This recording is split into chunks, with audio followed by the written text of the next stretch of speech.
हजरत उमर के जमाने में ना एक नौजवान था, नेक था, मस्जिद जाया करता था रात को। तो मस्जिद जा रहा था तो रास्ते में एक औरत ने दावत गुनाह दी। इब्ने असाकर ने इसको लिखा है। तो नौजवान था, ख्वाहिशात थी, कुछ तबीयत माइल हो गई। अभी उधर जा ही रहा था कि किसी ने आयत पढ़ दी, वाली मन खाफ मकाम रब्बी जन्नतान, जो रब के सामने खड़े होने से डरेगा अल्लाह 2 जन्नतें देगा। वाकई डर गया, वाकई डर गया, इतना डरा कि बेहोश होके गिर पड़ा। बीमारी से लोग बेहोश होते हैं, पैसे डूब गए बेहोश होते हैं, बच्चे के गम में बेहोश होते हैं। सच बताओ, कभी खौफे खुदा से भी बेहोश होता भी देखा? हमारे यहाँ तो रोजमर्रा ही नहीं है भाई। और बड़ी बातें हैं बेहोश होने की, डरने की, गश खाने की।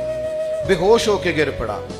बूढ़े बाप को किसी ने बताया बच्चा बेहोश पड़ा है, उठा के घर लाए। घर ला के कहा बेटा क्या हुआ? नौजवान है, चढ़ती जवानी है, पर पाकीज़ा बड़ी है। कहने लगा अब्बा जी, गुनाह की तरफ चला गया था, पर मैंने आयत सुन ली, जो अल्लाह के सामने खड़े होने से डरेगा रब 2 जन्नतें देगा। मैं डर गया था, रब वाकई 2 जन्नतें देगा। बाप रो पड़े, अब्बा जी की आंखों में आंसू आए। उनका पुत्र अल्लाह बड़ा मेहरबान है, उसके वादे सच्चे हैं, वाकई 2 जन्नतें देगा। उसने फिर एक चीख मारी और इस तरह की मारी कि उसकी रूह ही परवाज कर गई। रूह ही परवाज कर गई। पुश्तगाने खंजरे तस्लीम रा, इश्क की खंजर से कत्ल हो गए लोग। सुबह हजरत उमर को पता चला कि उन्होंने तो रात जनाजा भी पढ़ दिया, तदफीन भी कर दी। जनाब उमर फरमाने लगे इतना नेक नौजवान खौफे खुदा से दुनिया से चला गया, मुझे क्यों नहीं बुलाया, मैं जनाजा पढ़ता। फारूक आजम फरमा रहे, मेरा शौक था, मैं उसका जनाजा पढ़ता।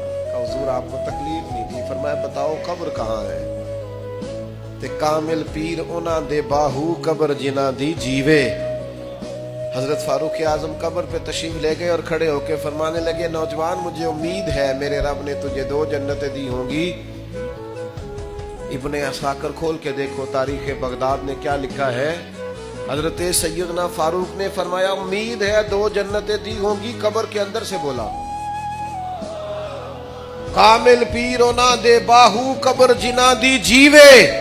कब्र के अंदर से बोला, कहने लगा हुजूर उम्मीद वाली बात नहीं, रब के वादे सच्चे हैं, उसने वाकई मुझे 2 जन्नतें अता फरमाई। 2 जन्नतें दी हैं, मैंने अपने मालिक को राजी पाया।